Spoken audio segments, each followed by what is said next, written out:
Something like a rooster, but huge.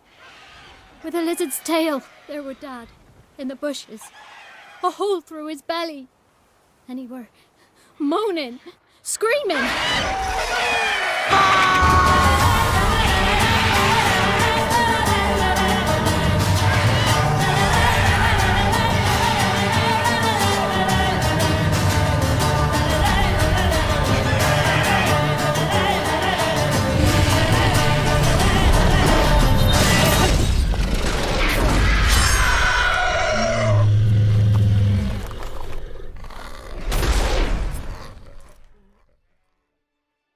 Kings of serpents, the basilisk and the cockatrice are one and the same, and are so often confused that their names have become almost entwined. Common folk would likely use both names to describe the same creature. A cockatrice? Well, whatever ye or they call it. They do, however, come with more similarities than differences. Both are overgrown roosters spliced together with reptilian features, and they are believed to have a deep hatred of all living creatures, a venomous and seething rage for all around them.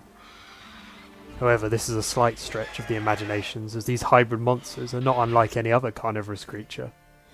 They simply wish to hunt. It's just these monsters have the temperament of a fighting gamecock, and will not relent until they have drawn their last breath. It is said that they are the hatchlings of a cockerel's egg incubated under the warmth of a toad, though this is only one origin for the beast, and is likely not altogether true. Yeah, and what cocks they are. Lift their rumps like brood hens to other cocks. Eggs laid by such a cockerel must be brought to hatching by 101 venomous vipers. Then the young basilisk pecks its way out. Much like the story of their deadly glance, a gaze that would turn a man to stone. Witches know this not to be so. Clear from the claw marks. Aerial attack. Must have been. Basilisk must have been dragging him back to its nest for later. But it doesn't stop common folk from telling their tales of brave knights who fought and lost against a fearsome basilisk. Cockatrices and basilisks are a form of hybrid, but are classed as a variation of draconid, as is reckoned by witches' lore. They appear smaller than griffins and manticores, creatures which could be assumed a close relation. Despite this, they are hyper-aggressive creatures, and will strike as furiously as an arch-griffin, with a similar powerful beak and claws.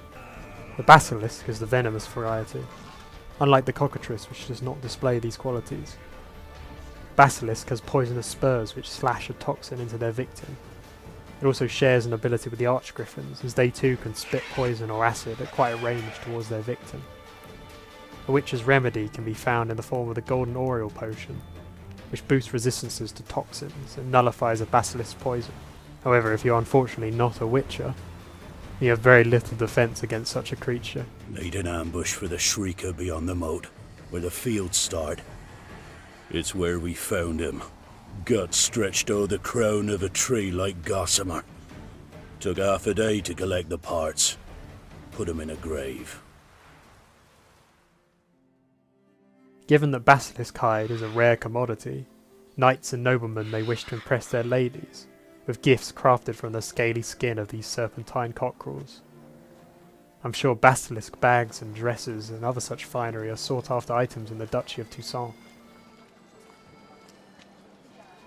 While fashion may not exactly be a witch's concern, there is an alternative use for the corpses. A cockatrice's stomach, for instance, has alchemical uses. The bile and gall of its insides is a component in witching oils. Specifically oils to coat your silver blade in if face to face with an average beast of the land, such as a wolf or a wild dog. The juices are also used against the very beast they originate from, in the form of a draconid oil. Well, well. Spent years hunting monsters and yet I'm still learning. Usually one can find these hybrids soaring high over forests or in shrouded boglands, wetlands, and sometimes even large caverns. They appear to enjoy the darkness and will return to a cave after a day of hunting. Hid in the cave. Not about to leave.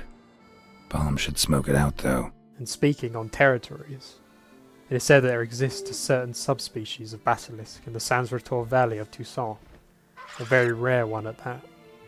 The silver basilisk no doubt would fetch a nice price.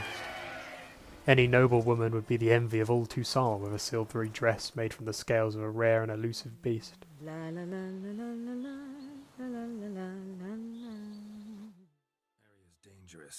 I'd say there's a basilisk nesting around here. You'd be wise to remain at some distance.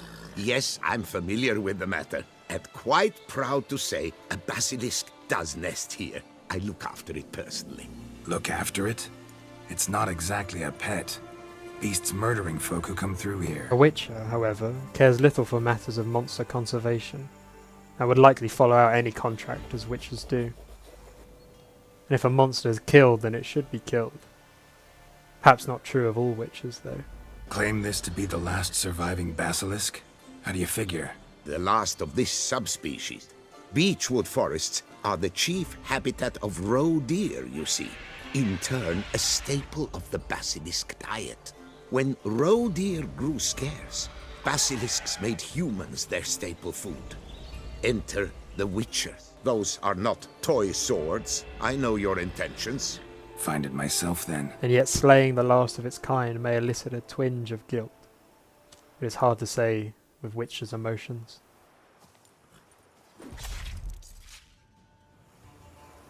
Overall, despite many misunderstandings and confusions about cockatrices and basilisks alike, it matters not to common folk, as there can be no misunderstanding of venomous talons slashing at your gut or a monstrous beak tearing at your limbs. Only a witcher need know the difference, as only a witcher can stand against such monsters.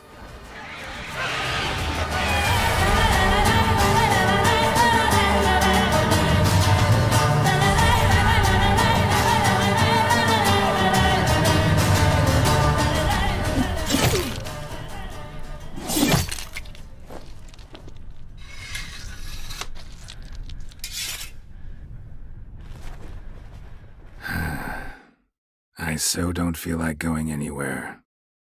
Sit here a while longer?